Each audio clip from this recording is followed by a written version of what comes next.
Hi, good evening. Good to see that we have a full house here. Good evening to everyone, colleagues, students, friends, Cavafy aficionados, Cavafy fans, Cavafy curious people, fans of literary biographies. A warm welcome to those of you who are here, but also to people that are following the live stream online. My name is Maria Bolletzi. I am endowed professor of modern Greek studies at the University of Amsterdam, where I hold the Marilena Laskaridis chair. And I'm part of the team in modern Greek language and culture at this university. And I also work as associate professor in literary studies at Leiden University.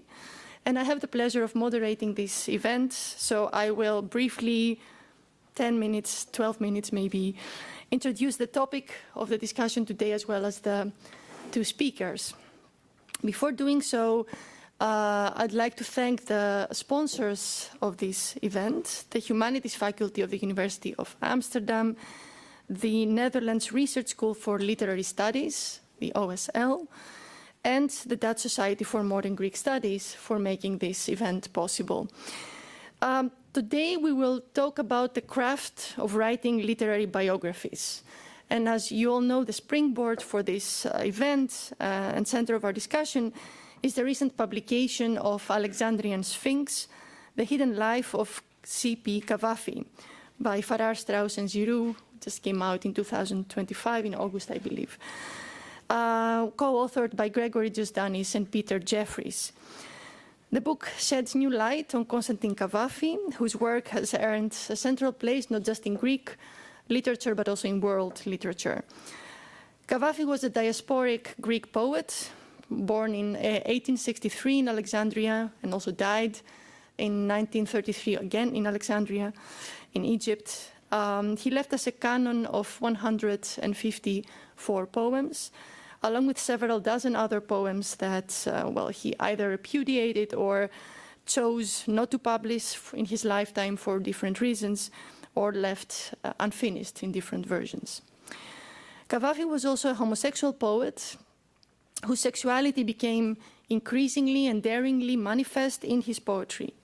He lived most of his life in Alexandria, writing in idiosyncratic Greek from the margins of the Greek world, and developing also a very distinctive understanding of Hellenism, one that was rooted less in classical Athens and more in the Hellenistic era and Byzantium.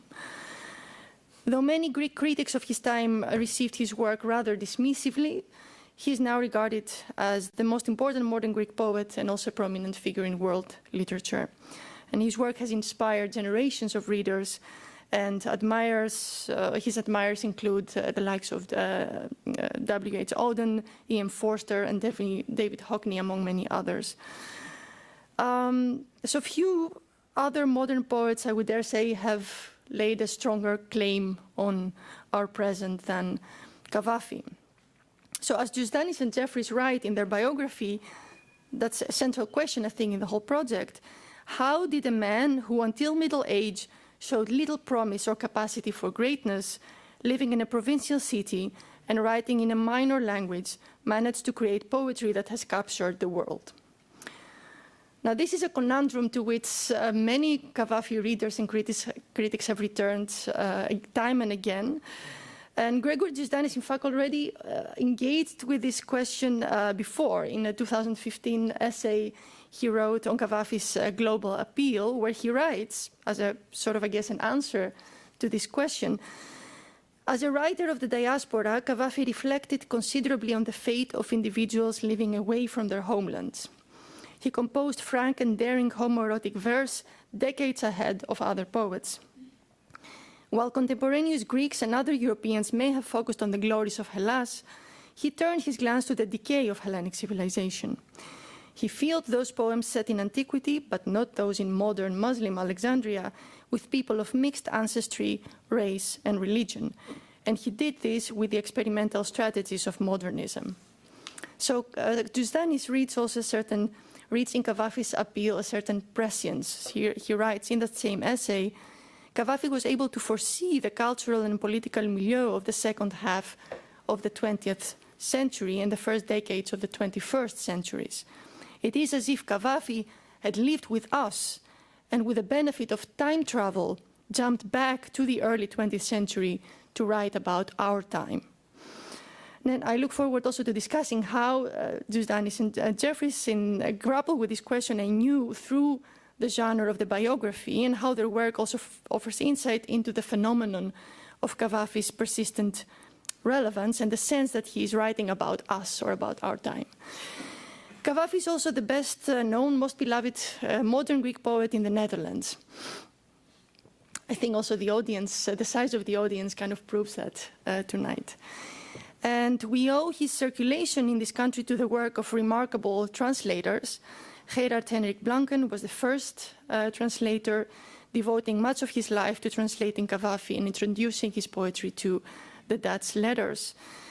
His first edition of 25 Cavafy poems appeared in 1934, and that is 1 year before the first Greek edition, the first Greek edition of Cavafy in Greece, which was published in 1935 after Cavafy's death, which makes Blanken's edition de facto the very first edition of Cavafy's poems. Cavafy, as many of you know, never pursued a proper publication of his poetry, and he chose to distribute his poems to friends or people he trusted and respected through self-made collections, the so-called feuilles volantes. Well, I am delighted that we actually have some examples of those feuilles volantes in this country as well. We have an example of that in the special collections of the Allard Pearson Institute of our university as part of the Cavafy archive of Professor Blanken, owing to the generous donation of that archive by his daughter Marijke, who is here with us today. And we also discovered that we have two other editions, two other feuilles in Leiden. So there is also, we weren't aware that we had them, and that people could actually borrow them and take them home with them because nobody knew their value. Now, of course, more translations followed by Blanken himself, and of course others, the translations of Hans Waren and Mario Mollegraaf, who is also here today, hold a very prominent place, of course, in Cavafy's Dutch reception. And I'm sure that many of you know Cavafy's work through these translations. Hero Hochwerda's translations of Cavafy's poems, and importantly also his prose. This is the first systematic Dutch translation of his prose, will be coming out very, very soon. So we'll have another Cavafy event to celebrate. And Ludovic Janssen, who also translated Cavafy and who has worked a lot on Blanken's Cavafy archive, is here with us as well. And only a couple of weeks ago, I attended the presentation of Peter Del Peut's new novel, Om Wie we zijn, in which Cavafy plays a very prominent role as a fictional character. So there is certainly a Cavafy fever underway. So given Cavafy's appeal, it might seem surprising that before this new biography, the only systematic biography of the poet was Robert Liddell's volume from 1974. And even though, of course, Cavafy criticism is full of other kinds of bio-narratives, like sensationalist, psychoanalytical, political, and other attempts to narrate his life or to explain his work through his life and vice versa. So the publication of this biography now is a major literary event. It has already attracted many enthusiastic reviews, including in the Wall Street Journal and The Guardian. Also in Greece, it has been widely reviewed. It hit the bestsellers list in the two major newspapers in Greece, Tovima and Kathimerini. And the Dutch review by Hero Hochwerda also just appeared in First Twee. In what Michael Knott in The Guardian calls, quote, a deeply researched and engaging biography, the authors, again I quote from the review, brilliantly recreate Cavafy's world and investigate his place within it. The title, Alexandrian Sphinx, evokes Cavafy's enigmatic existence. And there are many enigmas that surround his life and work.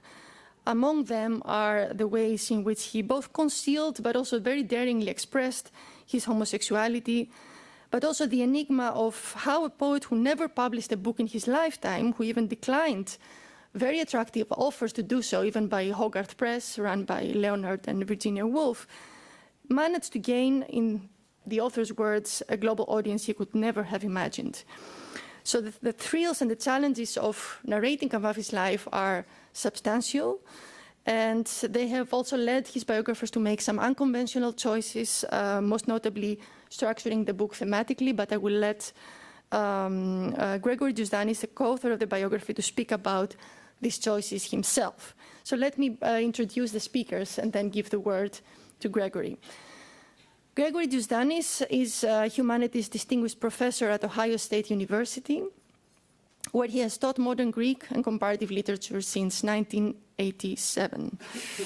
He has written many articles and no less than 6 books on a wide range of topics, including friendship, the power of literature in today's world, belated modernity, nationalism and the invention of national literature, and of course, Cavafy. Topics that, as you may have gathered, extend well beyond the field of modern Greek studies, and they actually very masterfully place Greek literature in comparative and transnational contexts. His book production is book-ended by Cavafy. So his very first book that he published was The Poetics of Cavafy. And it has been a book that is very influential for many generations of Cavafy scholars, including myself. And of course, his latest book is Cavafy's biography, co-authored with Peter Jeffries. And I say latest because it will certainly not be his last. He's already working on a new book project, as he told me yesterday. I've known Gregory for some time, and one thing I quickly came to realize is that he cannot stand still.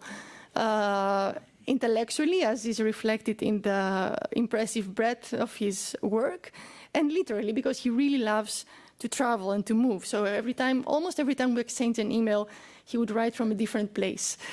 So this adventurous spirit of his has taken him to several academic settings across Europe, the US, Latin America, and Australia.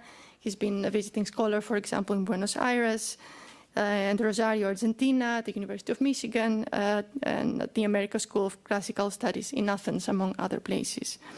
Following Cavafy's footsteps has also taken him to many places, including Istanbul and Alexandria. And we had the pleasure of hosting him here at this university 10 years ago exactly, when he delivered a very memorable talk on Cavafy, and people who were there still remember that talk. And during that visit, he already mentioned to us that he was working on Cavafy's biography. So this book has been a long journey for him and his co-author, Peter Jeffries. And although, as Cavafy reminds us in his poem Ithaca, the journey matters more than the destination, we are still very thrilled that this journey has led to the destination of this much-awaited book.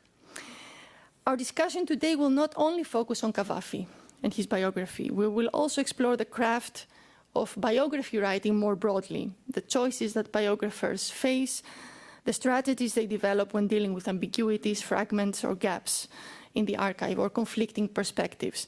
And to help us broaden the discussion, it is a great pleasure to welcome Koen Hilberdink, a very well-known and widely acclaimed biographer. Koen has authored 4 biographies, with a 5th underway. A biography of poet and essayist Paul Rodenko, Ik ben een vreemdeling, ik sta apart. I am a stranger, I stand apart. In 2000, which was based on his PhD dissertation in Maastricht. Rodenko, which coincidentally was also kind of a diasporic figure like Cavafy, born to a Russian father and an English mother. Koen also edited Rodenko's collected essays and criticism. He then published biographies on the queer poet Hans Loteisen in 2007, and of the Dutch publisher and major figure in Dutch letters, Johan Polak, from 2017. Polak was coincidentally also a very passionate admirer of Cavafy. played a significant role in Cavafy's reception in the Netherlands. He published Blanken's translations, and he wrote also an essay on Cavafy in Maatstaf in 1975, in which he actually criticized Lidl's biography. We can maybe talk about that later. Hilberdink's most recent book, Strijd om de Ziel, Struggle for the Soul, from 2023, recounts the life of P.C. Kuiper, a prominent psychiatrist who experienced psychotic depression later in his life. And that book also explores how homosexuality was understood within psychoanalysis in the Netherlands and in the United States after the Second World War. And he's currently working on a biography of the Dutch poet and psychiatrist Rutger Kopland, pseudonym of Rudy van den Hoofdacker. Now, I will now give the floor to Professor Jusdanis Gregory, who will speak about the book, read some excerpts from the biography, and to Cavafy's poems, and we'll then have a discussion with the three of us on biography writing, and afterwards you'll have, of course, the opportunity to ask questions yourselves, and if you want, you can also buy the book and have it signed by Gregory. So join me in welcoming Gregory Jusdanis and Koen Hilberdink.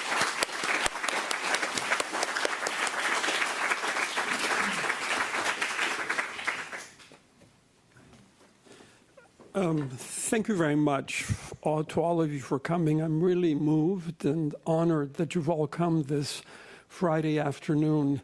As Maria mentioned, I came 10 years ago to lecture on Cavafy, and I still remember that lecture very well and the warm hospitality I received. But before I start, I really want to thank Maria herself for organizing this event. She's put in a lot of work since last spring and bringing us all together. And I should also mention that she's part of Cavafy Fever because she published a book on Cavafy last year that won a major prize from the the European Modern Greek Studies Association. And she has been, I think, instrumental in organizing here a Center for Modern Greek Studies that has become a key place for the study of modern Greek literature at the graduate and undergraduate level. So I will begin by saying a few words of what biography is and something about our own biography, read a few short passages in two short poems. So a biography is a story of a life. It's not a study like an academic study that pursues a particular argument. It really narrates a story. And most biographies follow a chronological structure, what we in English call from cradle to grave. So people begin then with the birth or the family of the subject of and then they move right to their death. We decided to write it thematically rather than chronologically. And we did this for three reasons. First, it was practical. Since one of the questions everybody asks is, how was it to co-write a book? It made sense for us to divide it in terms of theme rather than chronology, say for me to take 0 to 44 and for my co-author to take 45 to say it would just been impractical to write. Second, Cavafy's life was really rather not very eventful. After spending some time abroad, after 1905, when he went to Athens for his last time, he really stayed in Alexandria. He only went to Athens a couple of months for surgery for throat cancer before he died. So, and his life was very circumscribed in an area that, since I went to visit Alexandria twice, that was almost like 15 minutes from his house. So it doesn't make for exciting reading. And so we decided then for the narrative arc, that is, from the point of view of writing, it would be more interesting, more sort of to create a more exciting narrative if we could shape the writing rather than the years to shape determine the narrative for us. So it was these three reasons. So the chapters that we have are the prologue, which deals with Cavafy's death. So we actually begin with the death. So the prologue, as I will read, he dies, and then we devote a chapter to the family, another to his life in Alexandria. And when I was pleased that many people in the reviews actually were delighted in the description of Alexandria, that we could have him sauntering, walking around, that would not have been possible had we written a chronological study.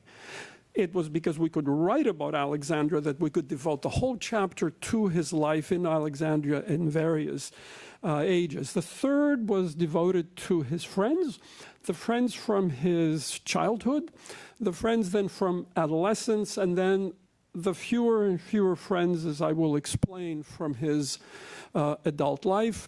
We have a little interlude on what he read at various times of his life and his influences.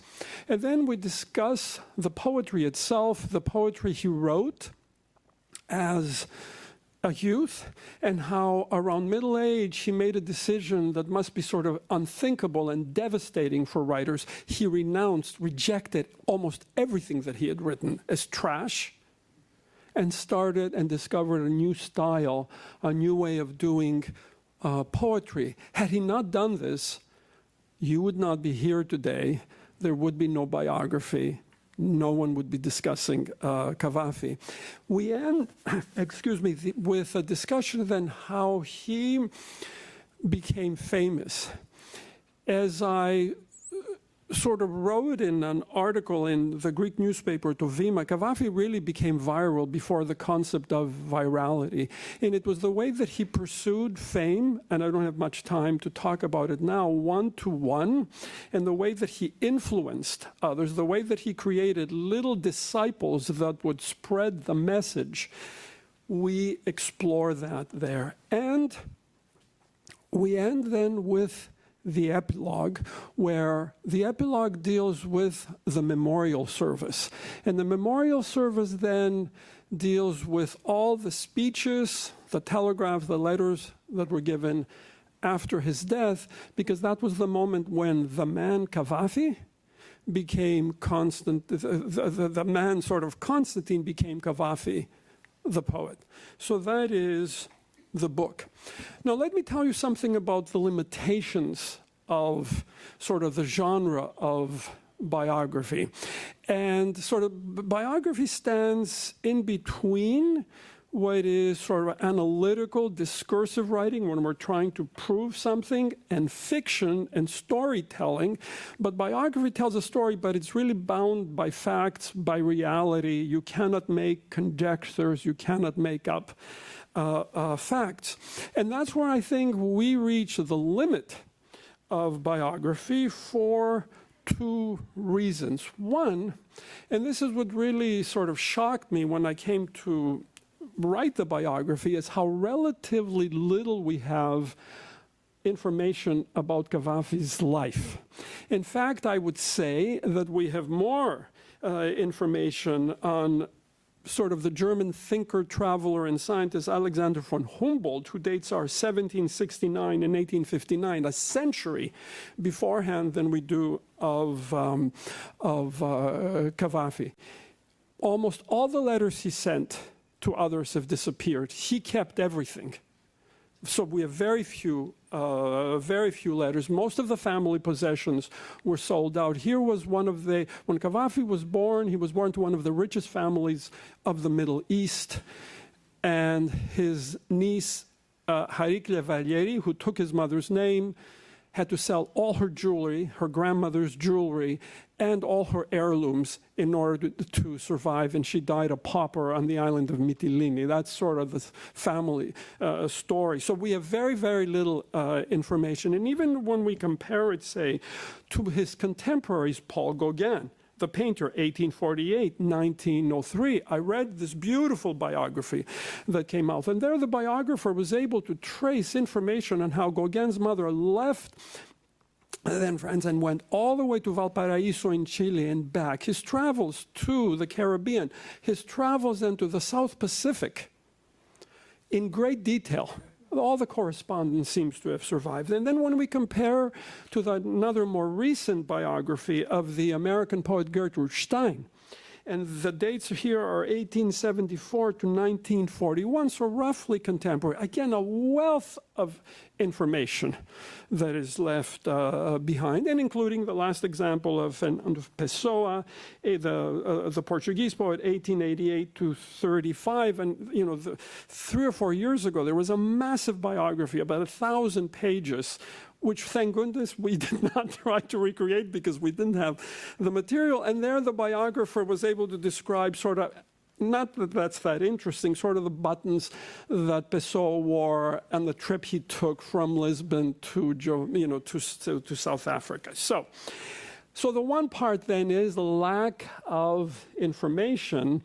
The other one are the silences of the archive, and that is the silences when the archive itself is about to say something and doesn't say it for some reason. And the two silences were related to his sexuality, and the other is information related to, say, what Cavafy thought of, how did he interact with the Muslim citizens of the city where he lived. So that was my big disappointment. I thought finally we were able to have access to the archive. We would get all this information about his own sexuality, since he was, Maria said, he was very open in his private life. Everybody knew that he was homosexual, gay, queer, whatever term you want to apply, and we can discuss that on how to define someone who did not use these words to define himself, and he was very open in his poetry. There were about 2 or 3 references to this, which leads us, we speculate that perhaps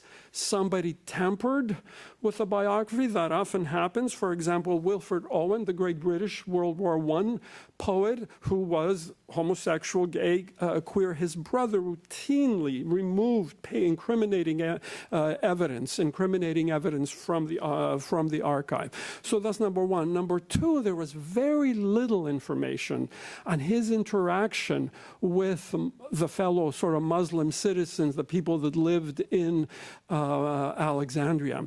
So I was led to believe that it's only through fiction that you can overcome then the silences of the archive. So I'm glad that Peter wrote this novel. I myself have experimented with this, and I can talk about it with you if you want, because I think it's fiction which is not bound by the laws of justification, evidence, and realism that will make up for the two silences that exist.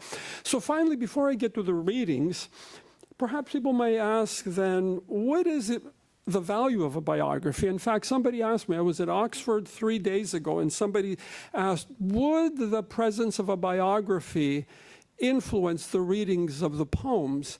And I would say, and maybe my publishers will not be pleased by this, and I would say no, that it's not necessary. And I could tie this to the visit that I had this morning to the Van Gogh Museum. So in the first 2 floors, I was examining and interacting with the paintings, but I was completely taken by the story of the family on the 3rd floor, the story then of his brother Theo, his sister-in-law Jo, and how then his nephew was named after him. I was completely taken by this story. Did I need this in order to understand the art? No, but it certainly gave me complicated and gave me the possibility of setting the work in that story, because I think we as human beings both are thinking animals, but we're storytelling animals, and we really, when we introduce ourselves, we don't give our phone numbers, social security numbers, tax numbers. We tell a story about ourselves, and that's what a biography does. So I'm going to read then 3 short passages from the biography, and I'll start with the first chapter, which is the prologue. And I invite you to come to Alexandria in April 1933, where the great poet Constantine Cavafy is dying. In early April, Alecos and Rica, these were his literary heirs, his executors and the people that took care of him decided they had no choice but to transfer the poet to the Greek hospital. In these final moments, Erica was exposed to a more humane, vulnerable side of Constantine that neither she nor anyone else had known previously, and I can talk about that. While gathering a few articles of clothing and some papers for the hospital, she pulled down an old valise. As soon as Constantine laid eyes on the small suitcase, he began to sob. Quote, "We tried to calm him during this heartbreaking moment when he was leaving his house forever. He took his small writing pad and scribbled because after the surgery he could no longer speak, and people said that his voice was as beautiful as the writing. And he scribbled, 'I bought this valise 30 years ago in haste one evening in order to go on a pleasure trip to Cairo. Then I was healthy, young, and not unattractive.' It must not have escaped Rika's notice that Constantine had omitted to say old and dying." And so the next section I want to read is from the Alexandria chapter, where we have him, as I said, moving around, circulating through the city, coming back. And we have then this description of him, this portrait. And I will read this here.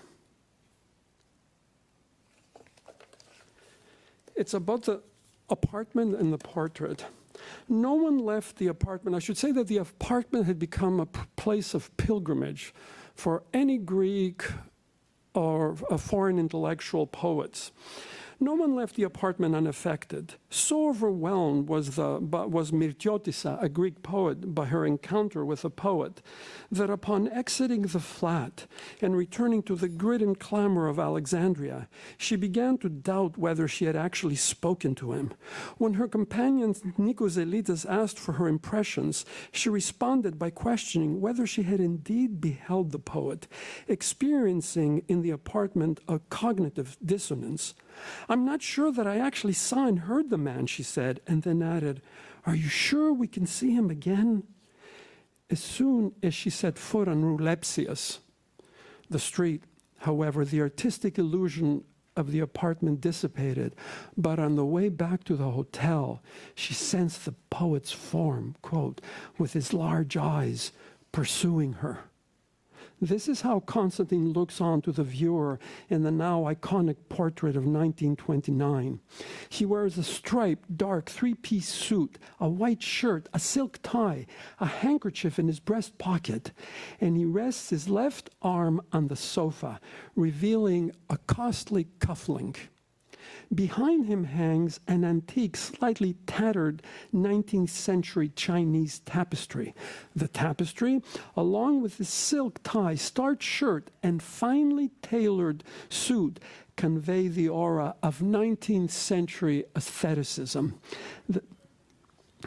At the age of 66, comfortably resting on his accomplishments, Constantine wanted to project a cosmopolitan image of a dapper man about to go to the theater. Yet he also expressed a quiet resistance to the world, a person not open to emotional interaction with others, apart from posing for the photographer. He was a man who could no longer be influenced. His gaze was non-conciliatory, his eyes penetrating but inscrutable. So this was the Cavafy of old age. And it's interesting when, began this, I was 8, he seemed like 65, and now that I'm 70, maybe I'm saying 65 is not that old. And so I want to end with one more passage. Where is it? Here it is. One more passage, which is the pact he made with the devil to abandon love for fame.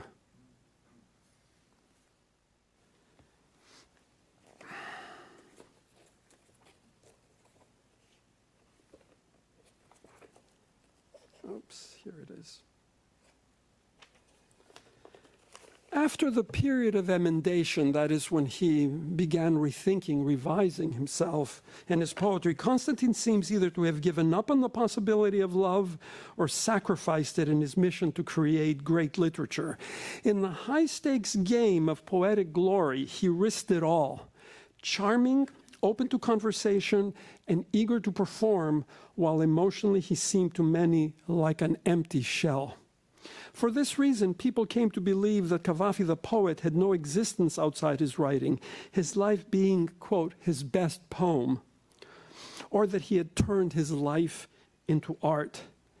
It would be more accurate to say that he did not distinguish between existence and art. Rica, that is his literary executor and the person that tried to write the first biography and to whom we dedicate this book, Rica understood this as well and made an insightful observation.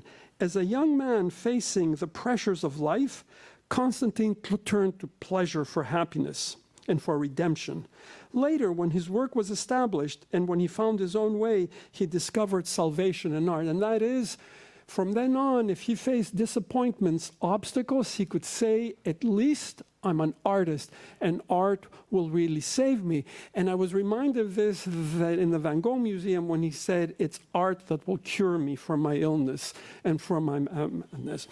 Many people close to him in Alexandria, or those who had visited him from afar, saw in Constantine that rare being, a genius pursuing aesthetic perfection no matter what the personal cost. Few pitied him for this, and he certainly did not feel sorry for himself. It's quite possible that he understood his situation as an advantage, realizing that it was impossible to adore one particular individual while striving for kudos. In his zealous pursuit of arete and kleos, that is, excellence and fame, he believed that love of one person and love of greatness were incompatible. And I'm thinking here of that maxim by Duc de la Rochefoucauld, who said, we often pass from love to ambition, but rarely from ambition to love. Anyway, so now two short poems. The first one is called Hidden, which I think says a lot about the biography and how perhaps he saw, and these are all our translation. They shouldn't try to find out who I was for what I did, from what I did or what I said. An obstacle kept on altering my actions and my way of life. An obstacle kept on blocking me when I was about to speak. Only for my most obscure actions and my most shrouded writings will they understand me. But maybe it isn't worth the trouble, so much bother, to get to know me. In the future, in some more perfect society, someone made like me will certainly appear and act more freely. And one very short poem, something that perhaps you won't know, it's one of these unfinished poems that he never published but never finished, and gives us a sense of his own idea of poetic creation and inspiration. And let me get to it, and then we can get to the discussion. It's called Birth of a Poem, and he wrote it in 1922, but never published it. A night when the lovely light of the moon poured into my room, imagination, taking something from life, though little, a remote scene, a far-off pleasure, brings its own vision of flesh, its own vision of a sensual bed. One night, when the lovely light of the moon poured into my room. Thank you.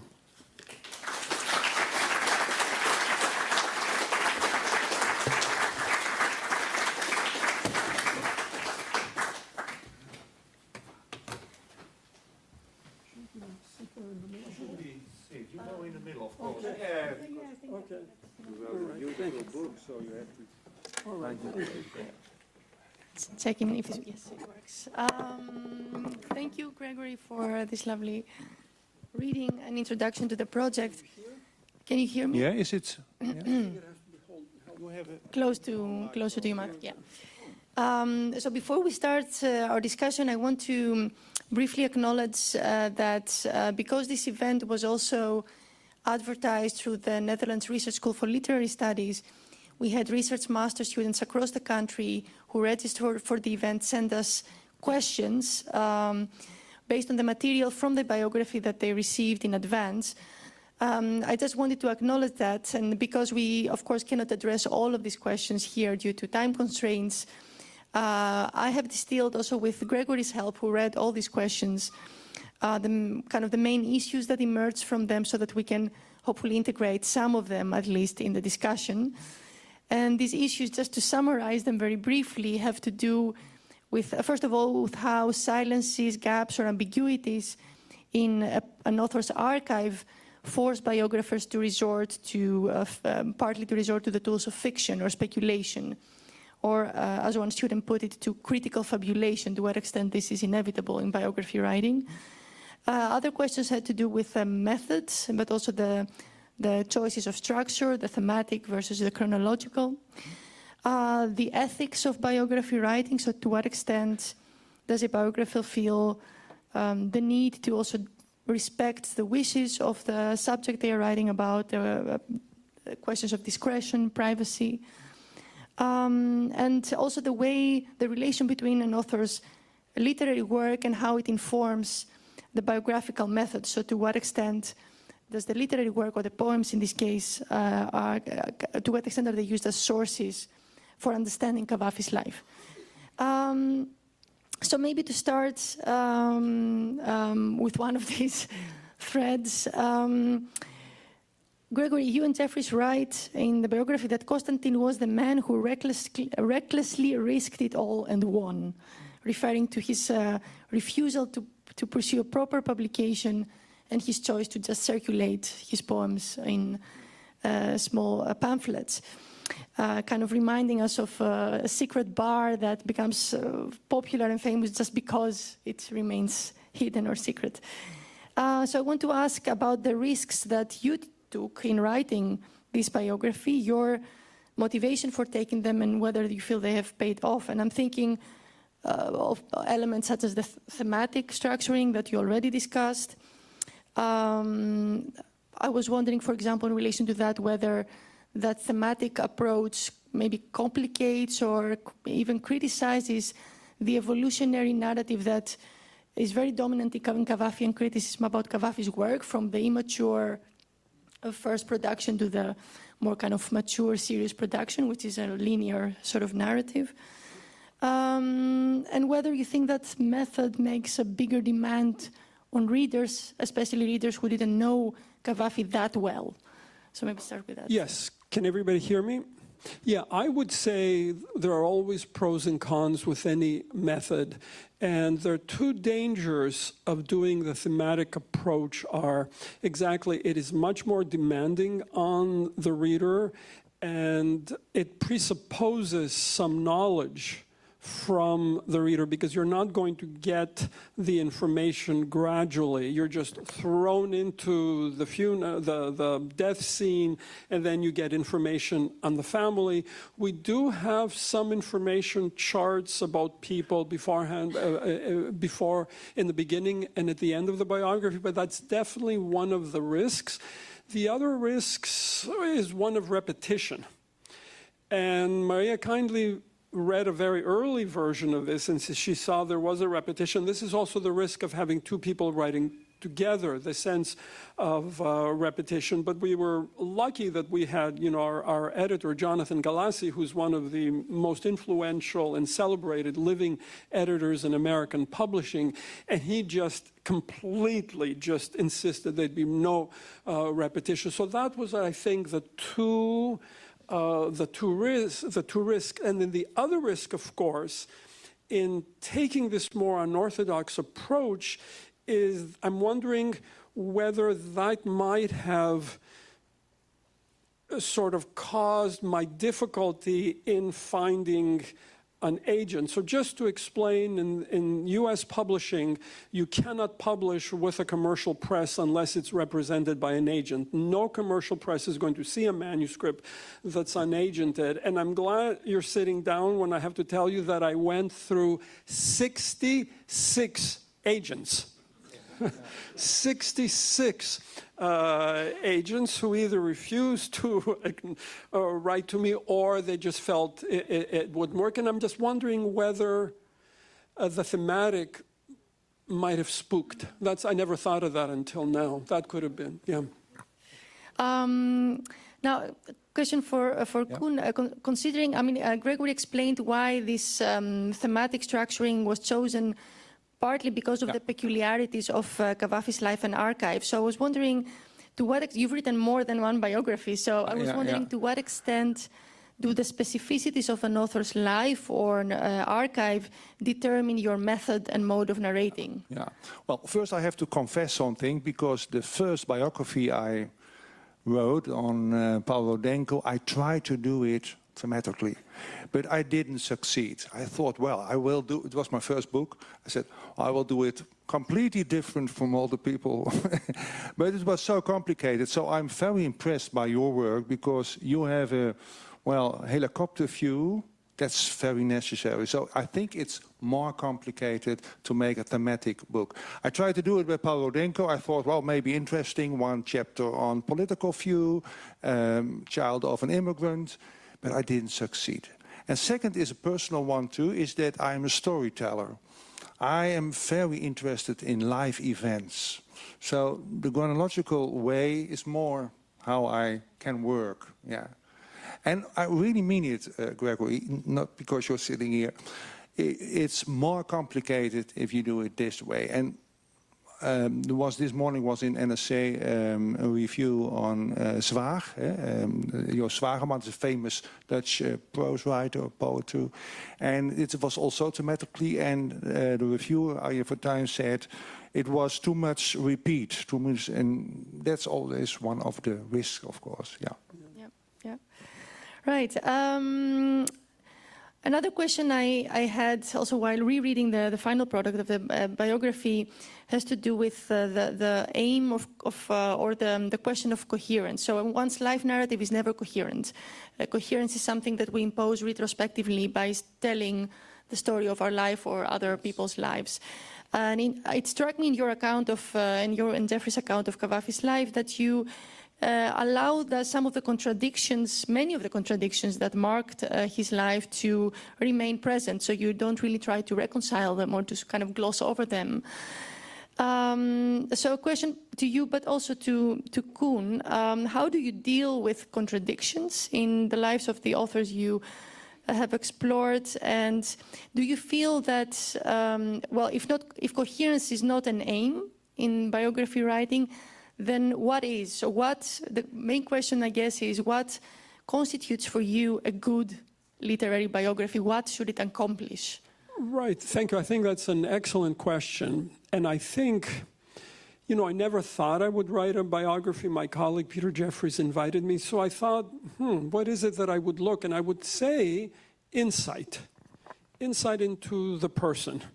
And I would hope that anybody reading this book will gain some insight into the person. What I don't want them to expect is to get this complete life. And that's why I prefer the thematic, non-chronological approach, because I think it undermines the sense that our life is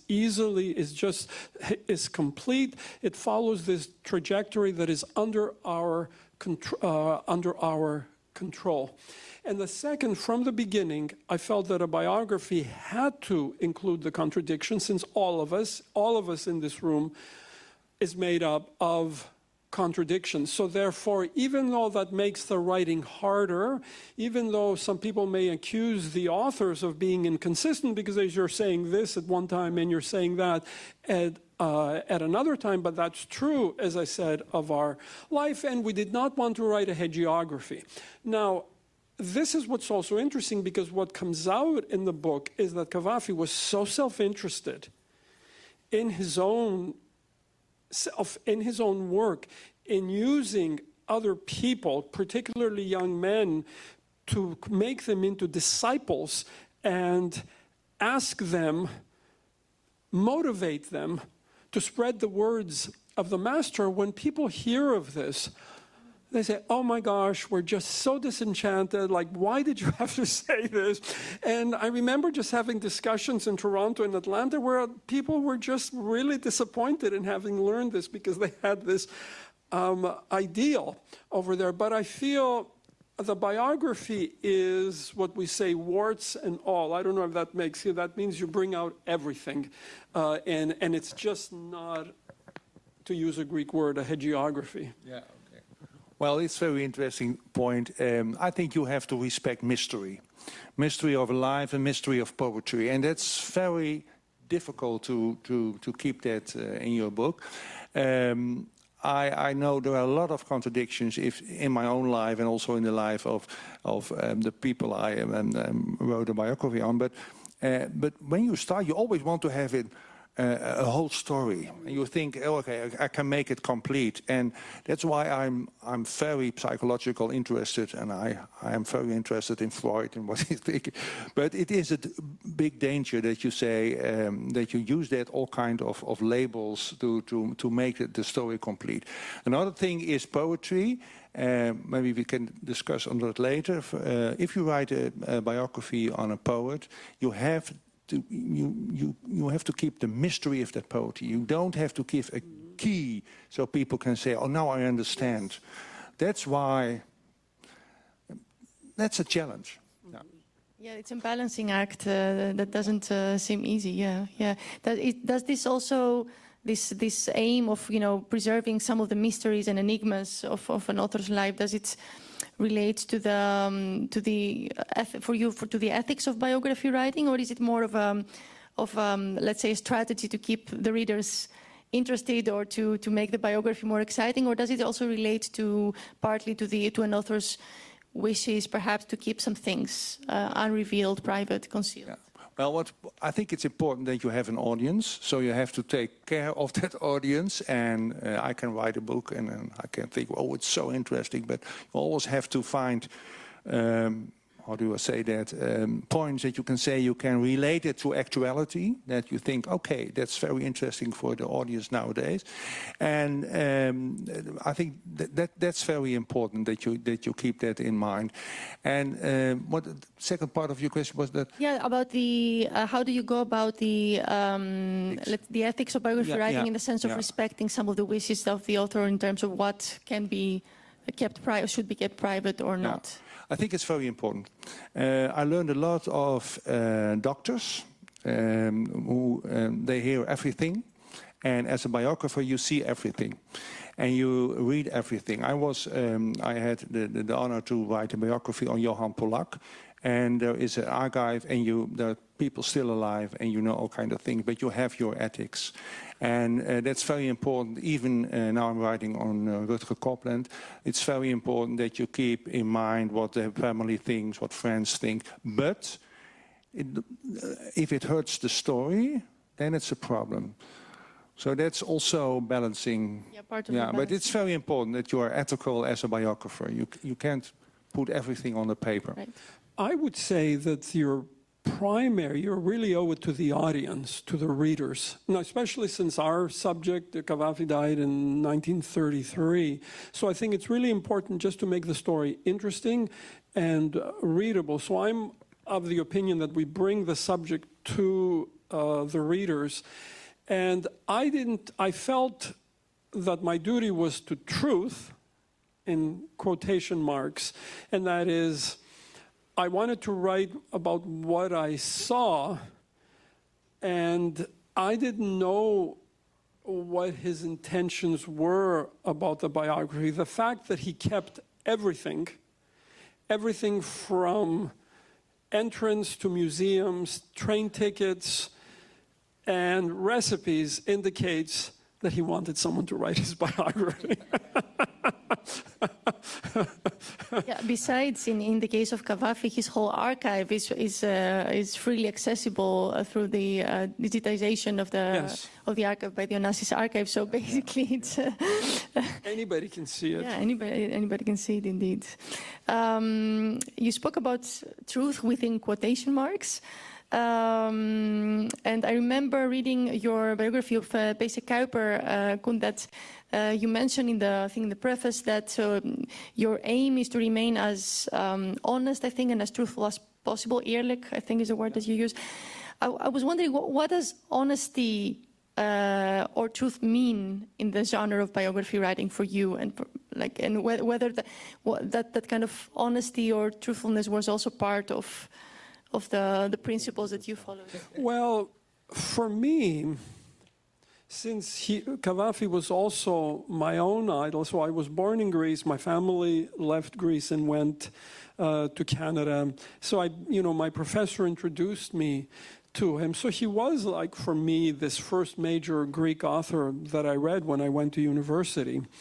So my dilemma then was what to do with all these unpalatable aspects that I was discovering in the biography. I mean, it's nothing like there's criminality here. It's just that it somehow tarnished the image that we have of this poet. And this came out in all these discussions that I had where people expressed their disappointment in having their idol sort of being brought down. So my dilemma was then, to what extent can I bring this but also be fair, so that when people finish the biography, they gain this complete picture with the contradictions there, but also with the unpleasant sides that there was to him, which is this incredible ambition, not just to write poetry, to write great poetry and to become a world leader. And that, as I read in that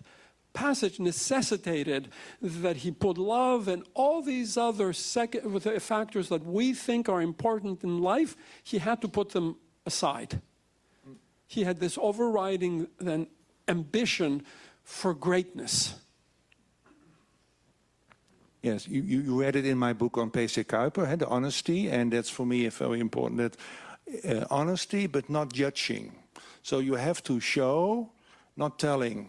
You have to show how someone is, and for Pese Kuiper it was very complicated because he was a psychiatrist. He treated a lot of gay men, especially gay men, and he hurt a lot of people. So I had to show that we have audience outside. Yes, that's nice. Yeah.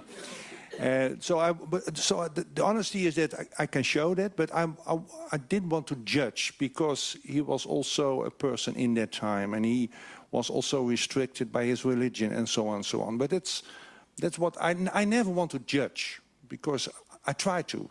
Yeah. Mm-hmm. Show, not tell then. Yeah. One other question I had that relates differently to your biography writing, both to Gregory and you, Koen, has to do with writing a biography, and to what extent do you converse with or write against previous attempts or previous biographies? In your case, you and Peter Jeffries, of course, had Little's biography, that is, and of course other semi-finished or different attempts to write Cavafy's life in different genres. So how did you write the biography in relation to or in contrast with that previous biography? And to extrapolate also the question to you, Koen, the example of Pese Kuiper, for example, we have a book by himself, a self-narrative, where he narrates his own experience with psychotic depression. It's also kind of a biographical writing. So where do you stand? Where does your project stand in relation to that biographical narrative by the author? Yeah, Pese Kuiper wrote Ver heen, far away, and it was on his depression. And what I saw, and while I was reading the manuscripts and so on, that it was completely fiction, his autobiography. But what did I do? That was very complicated for me, how to deal with that. So I showed that in my book, I think, but it's just part of the broader story. That it fits to his life that he did it that way, because he was so afraid of his own feelings and is really the reason for his depression. So it fits in that book. But it was very, well, a bit shocking. And it's shocking for a lot of people, because I think it was 80,000 books were sold or so on. Yeah. But did you feel then that your part of your role in the biography was to reveal the truth behind this fiction, the fictionalization of his own life by? No, it was not that aim that way. No. But you didn't. Yeah. So you related to it, but you didn't sort of take his word for it. Let's say. Okay. Mm-hmm. For us and for me, I can't speak for my co-author. So we had then Little's biography, which is written in English. And for me, it was useful to write with or against. I hate to say this, but I found the narrative dull and cold. So I just said, okay, I don't want to write it in that particular way. But he was useful in that he interviewed people who actually knew Cavafy.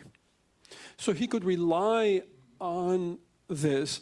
Whereas for me, the closest I got to Cavafy was when I went to Alexandria and interviewed a man who was then in his 70s, whose grandmother knew Cavafy. So what information could I get? The only thing he said was his grandmother was scandalized by Cavafy, and then he said her petit Georges, because they were still speaking in French, being of the upper classes, was even more scandalized when her petit Georges was reading Cavafy in high school. So that's the closest I got to Cavafy. So we relied on Little then for those descriptions. For example, he cites one of Cavafy's Arab Muslim co-workers in the Ministry of Irrigation where he worked. And so that's useful for us, because in a biography you really have to set the person in his or her setting. And that gave us this information about his work, which we would not have been able to get. Right. Just to stay a little bit with Little's biography and take it as a springboard to ask another question, I want to come to the question of Cavafy's homosexuality and how you dealt with that. It is also, I think, a central theme or a line of exploration in many of the biographies that you write, that you have written, Koen. So I think it's something that we can discuss in relation to the work of both of you. I mentioned in my introduction briefly that Johan Pollack and Leo Gillette wrote this article about Cavafy's work in Maatstaf in 1975. And they identified also what they saw as a weak point in Little's biography, and it has to do with Cavafy's homosexuality. So I thought it might be interesting to, I translated it in English, to read it and then take it as a starting point for you to ask how you dealt with that. Right. Shall I briefly read that part? Yeah. So they write, there is already a noticeable tendency to take Cavafy's historical poems more seriously than his erotic ones, even though in his work these form a single unity. This tendency is not entirely absent in Little either, and perhaps from this one can deduce his preference for wishing to explain Cavafy's homoerotic disposition, just as the interpretation of Sappho's poems for centuries resembled interrogations by the Vice Squad, sometimes with the aim of proving that Sappho did not, we shall cover the rest with a cloak of chastity. So too, in the study of Cavafy's poems, there is a desire to account for his disposition, and this is a weak spot in Robert Little's biography. Right. So how did you... Yeah, so this is sort of one of the challenges we faced was what word to use to describe Cavafy. He never defined himself in anything that we have in terms of his own sexual identity. He was completely open. Everybody in Alexandria knew about his identity, and he obviously wrote about it openly and courageously in his verse. So that then what word were we going to use? So I discovered, for example, that Cavafy used the word homosexual once or twice in prose comments. In the poetry, he uses words like anomalos, which we would describe as abnormal or crooked or something, but ironically. So therefore, could we use homosexual? Which again seems like so scientific. Should we use the word gay, which conjures up a particular lifestyle or identity? Should we use the word queer? In all three cases, it's an unhappy situation because we're imposing upon a certain reality that just didn't exist, but yet we have to use some words there. So that was our dilemma from the beginning. I don't think it's satisfactory at all. People are going to be unhappy in one way or another. There is no other way that I could think of getting around with, since we have to use the English language and these are the words that are available to us. We have to recognize the challenge, and this is unsatisfactory. The other, you're right, we had to deal with the fact that many of his contemporaries, including Rika, his executor, the first person that tried to write the biography, who lived in the flat below, she thought, and she wrote in those notes, that homosexuality was an affectation of her youth, when she must have heard men going up and down the apartment. And then there is, as I said, what we had was the silence in the archive. We had the attempt of people previously to downplay the erotic, exactly as you noted, but then, you know, we faced the challenge that there was very little in the archive for us to use. So how do you talk about a nothing? And wanting to be true and not to be accused of marginalizing in the way that people did, either conscious or not consciously. And then you had the deliberate silence of his contemporaries, who would say, we heard certain incidents. We were aware of this or that, but for reasons of discretion, we're not going to talk about. And then you have the final instance sort of gay panic, who say, yeah, we knew about this, but not that I. No, I didn't have anything to do with him. So these were the challenges we faced. Yeah. It's very, very interesting, because I had it with Hans Lodijsen. I called him homosexual because he was treated by a psychiatrist and it was a medical term. But I had a discussion with one of the family members. She didn't like that term. Well, he was bisexual, not that worse. So it was very complicated to find the right term. I used it also for Johan Polak, and well, now I have a heterosexual person, Rutger Kopland.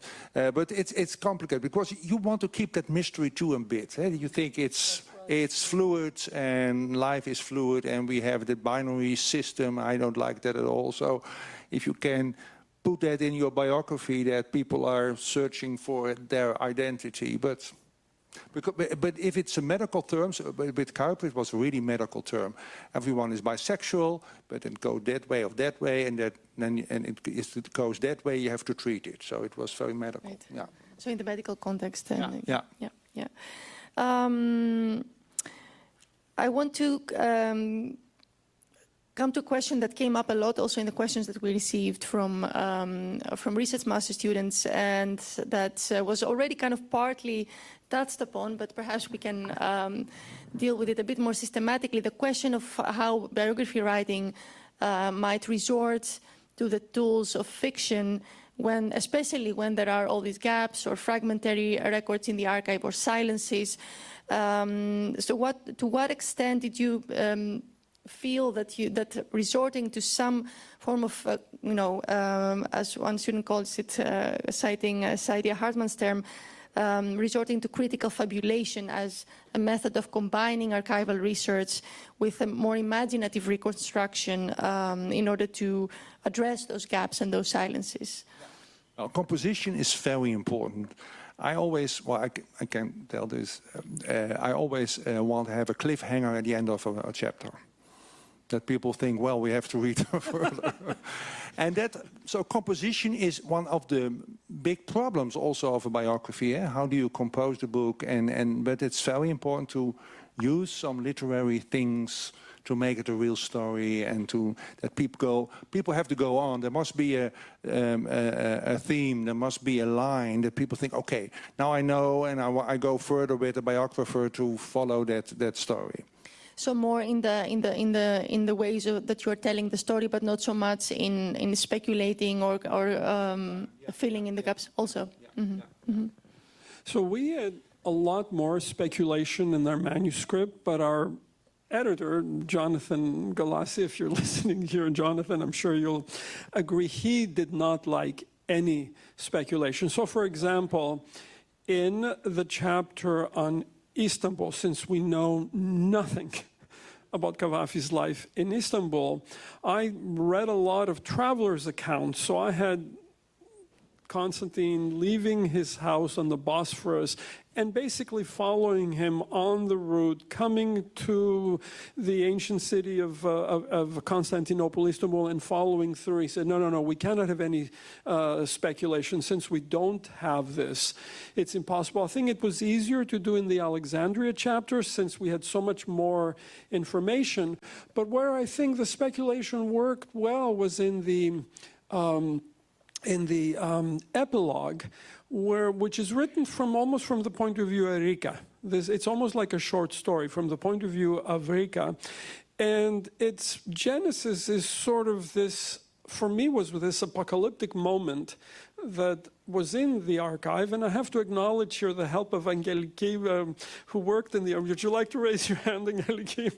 Who showed me this note that Constantine had written in his final days in the scribbly lines in which he apologized to Rika for being such an, I don't want to use the word, such a difficult person.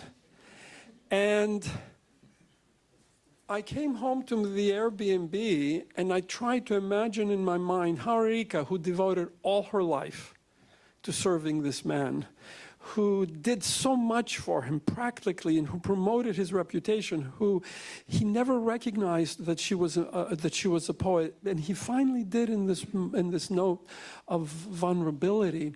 So in a sense there, we do have Rika leaving the hospital, coming to her apartment, which was just across the street, sitting down and thinking about this note. So there, even though it did not happen, it could have happened. Kind of imaginative reconstruction of a scene. And in that case, it worked because all these people were there and it had to do with this note. So it's a sneaky way of doing it. Yeah, I get it, yeah.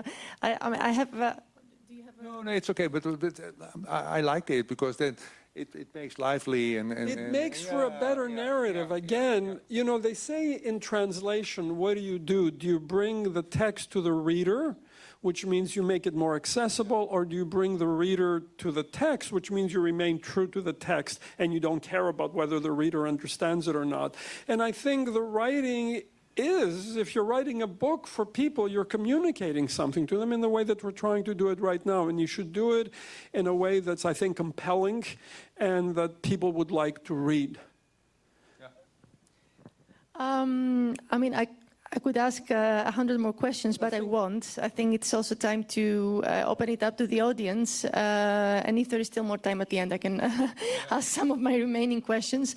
So are there, who wants to make a start? Who has a question? It's always difficult. The first one, yes. Who's going to be brave and ask the first question? Okay. We should offer a free book. You would get a lot of hands, I believe, yes.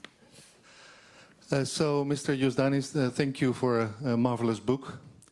You talked about a Faustian bargain, giving up love for fame.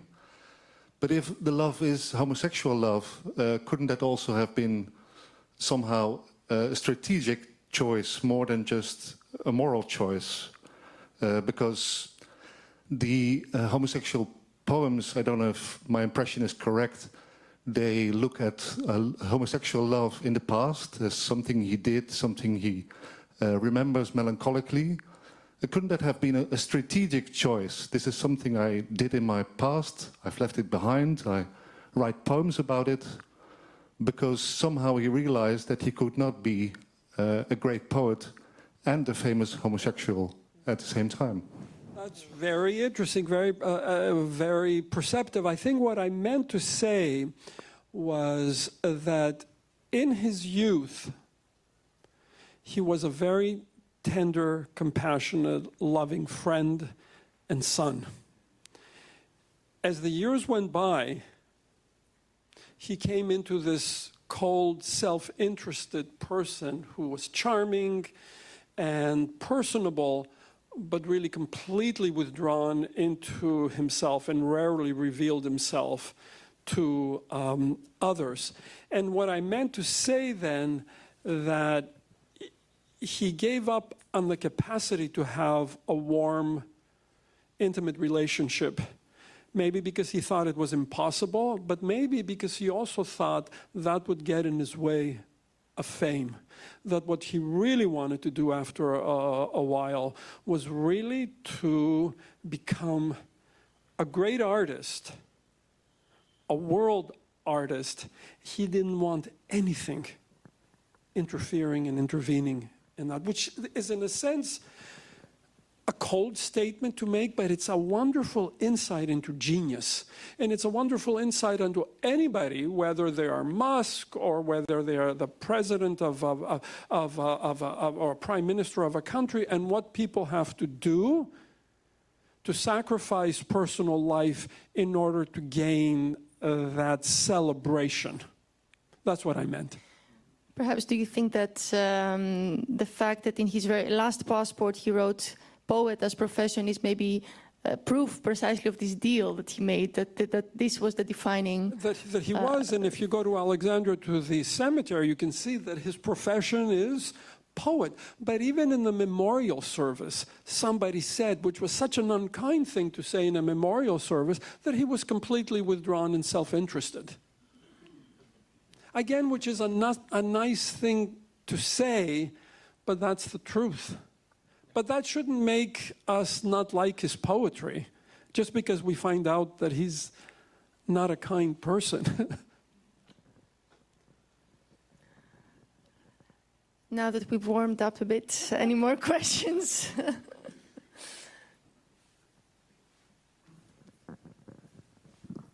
Thank you. Thank you for your beautiful biography. But my question is to Koen. Koen said, well, I really need psychology to understand the person.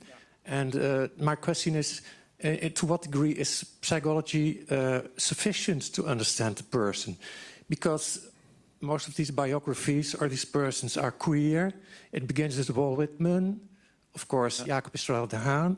And then we have the famous quote, not the person is perverse, but the society in which he lives. And so I think a more structuralist approach, in what kind of society or in what kind of period or a neighborhood. Yeah, can you elucidate on that? Thank you. I understand your question, because you think, well, that man is only like a therapist making patients of people, and you have to accept someone is who she, he, them is. I mean that you have to be a psychiatrist, but in a way, on a helicopter view, not because I am adept of one of the Freud or, but just how you interact with people. I think that's very important, and of course you have information about psychology, but the most important thing is, I mean, I'm interested in why people act that way. That is my psychology, and it's not because of Roger or Freud, or it's more that way. But if you write about basic Kuiper, then you have to also, of course, then you have to know something about Freud, psychoanalysis, and so on. But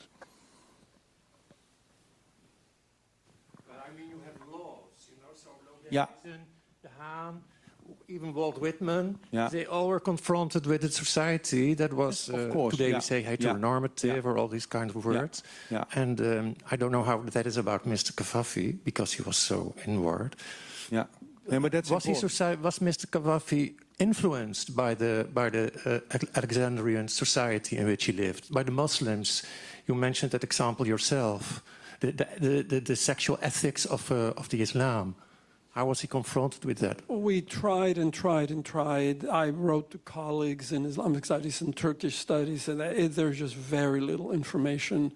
And that's, again, where I think you have to resort to fiction to try to imagine it, because there is no work on this.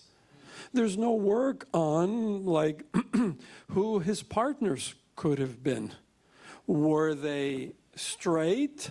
Were they gay? I mean, we don't know. But we do know only that even in his 60s, he would go to the Café Al Salam and ask for a particular Totos, like this young man named Totos. And when somebody else interviewed Totos, they said, yeah, we used to go up and see Cavafy. But these are some of only the snippets that we have and nothing else. And I don't think anything will come up unless by miracle we get something. You said you have to resort to fiction, and I hope you don't mind me mentioning this, but Gregory has actually written a novel which has Cavafy as its protagonist, and it hasn't been published yet, but it's something to look forward to. I hope we don't have to go through 68 editors to get it published. Any other questions? Well, why don't we go to some of these? Yeah, sure. And maybe another kind will arise soon. Just a question, maybe, can you distinguish like a very memorable or very particularly thrilling moment in the process of the writing of Cavafy's biography or the biographies that you wrote that was for you kind of maybe a eureka moment or a revelatory or a defining moment in the process of writing? Yeah. Do you have any of those that you could share with us? Well, I can start. It was about Laudijs, very practical, that there was an archive in a literature museum, and I felt something is missing. And but I felt what was missing, and I went to Italy to his sister, and we had 2 days. And when I was leaving, she said, "I have something very special for you," and it were diary pages. And that was the clue for his life. In the diary stood that he was taken in prison for some time. And it was very moment that I could place all kinds of things in perspective. Yeah. For me, apart from that moment when I discovered that note that he had written to Rika, there was another moment when we discovered a letter that nobody else knew, that was written by Cavafy's niece. Her name was Chariclia Valeri, and she was, sort of writing to a relative and asking for sort of financial assistance. And that, in a sense, and as I said, here she was, as I mentioned previously, coming from such a wealthy family, and she descended to this role. And I asked myself then what that would mean, what does that mean, and whether that act of writing and asking for help was something so Cavafyan at the end, because he dealt through all his life with the shame of the failure, the social fall of the family, that after the father died, the family lost, it was one of the richest families in the Near East, the family lost its wealth. And all his life, he dealt with that shame.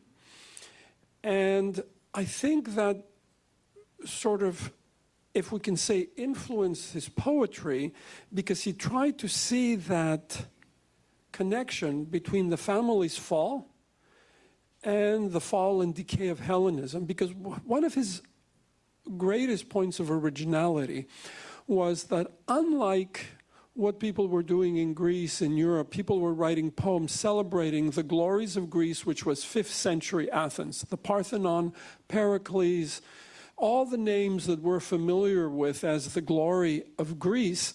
He, having tried writing Homeric poems, abandoned that, took a great risk by writing about the Hellenistic period, which people thought was perverse and a decline, and the period of late antiquity.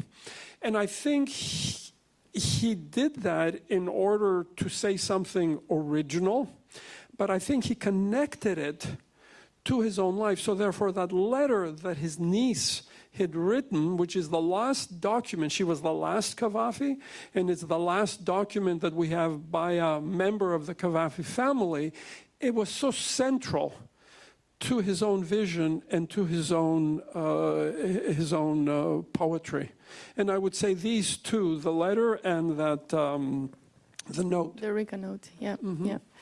Yeah, maybe just checking if there is a hand. If not, I would like to maybe end as it's almost 6:30 with a question that has to do with the relation of the literary work with life and the biography, which it was also a question that was posed by some of the students that send us questions. And not in the relation, to what extent do the poems also serve as sources for writing a biography, an author's biography, Cavafy in this case, or in other cases of literary authors, not, I guess, in the sense of this kind of biographism that we see in very outmoded all types of criticism where you explain the poems through the author's life or vice versa. But if not that, then how do you kind of treat the poetry also as a source or a resource, perhaps not a source, but a resource in the writing of a literary author's biography? In what way that does not fall into the kind of biographism that... Well, it's one of the most complicated things in writing about a poet. And I don't want to analyze poetry in a biography. But it's very difficult how to present the poems, because what you want is that people, after they read the biography, they also take the poems again and they want to read it, and they are not waiting for a key to the poetry. So that's very important. But Rutger Kopperland, I'm writing now on, it's very autobiographical, but it is not. So it's the same with Cavafy's. It starts with the biographical thing, because leaving of his daughters, but it's about something bigger. It's about something above that. So it's very dangerous to see a one-on-one relation. Sure. But it's part of the archive. Right. The poems are part of the archive. I would say that was another challenge. We were very conscious of this previous, very simplistic biographical approach where you looked at the life in order to understand the poetry, and you look at the poetry in order to understand the life. However, you have to write about the poetry, and in fact, everybody said beforehand, of course you have to include poetry because people are going to expect you. So again, from the point of view of the reader, so we did discuss a few poems and we translated all of them ourselves. Many times we try to align them somehow, smooth them with the connection of the life. For example, one of the things that I discovered, so people ask me, what did you discover in writing this biography? And I feel like for 10 years, I was in communication with a great mind, with a genius. And I wanted to know everything that made him tick, the choices he made. And I was considerably disappointed to discover he spent so much of his time making lists. Organizing, doing this, that, and making lists. So we had to deal with it because he had lists on how to clean the house, how to make tea. He says the bread, one loaf comes in the morning, another loaf, round loaf, comes in the afternoon. All these minutiae, and I'm like, why are you wasting so much of your time making these lists? So we discussed the list, but that then gave us a seg into the discussion of this incredible poem called Caesarion or Caesarion, which again deals with his own method of composition. So the poem begins that the speaker is in, which we could say is almost very autobiographical. He is in a room by himself, and he's looking through a list of Hellenistic inscriptions. We think, wow, this is such a boring way of beginning a poem. But he says, as he looks through them, all of the acolytes are the same. All the princes are great. All the kings are magnificent. He said, I would have put the list away had not a minor reference to an insignificant prince called Caesarion not count my attention. And at that moment, the voice changes, and then he addresses Caesarion in the second person.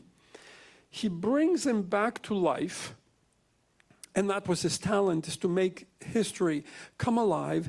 And he tells us why he chose him. And he said, because there is little written about you in history that I decided to make a poem of you. So then he uses this as an opportunity to talk about his poetic composition and to criticize the pitilessness of history that devoted very few lines to Caesarion and to the greatness of poetry for writing a poem. So the poem does so much.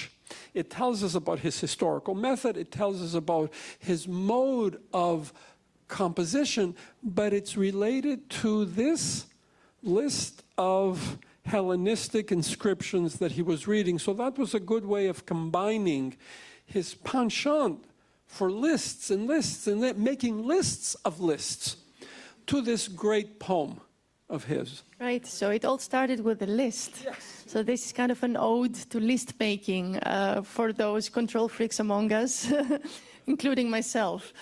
I think this might be a good point to end this conversation. Thank you so much to both of you, Koen and Gregory, for being here for this conversation. Thank you, everybody, for attending this event. We can enjoy a drink and continue the conversation over drinks. Like I said, there's also the opportunity to buy the book if you want and have it signed by Gregory. Yeah, and that's it from me. Thank you all for coming. I said I'm really touched and honored that everybody's here. We have a full house here. It's really a tremendous event. Thank you. Thank you.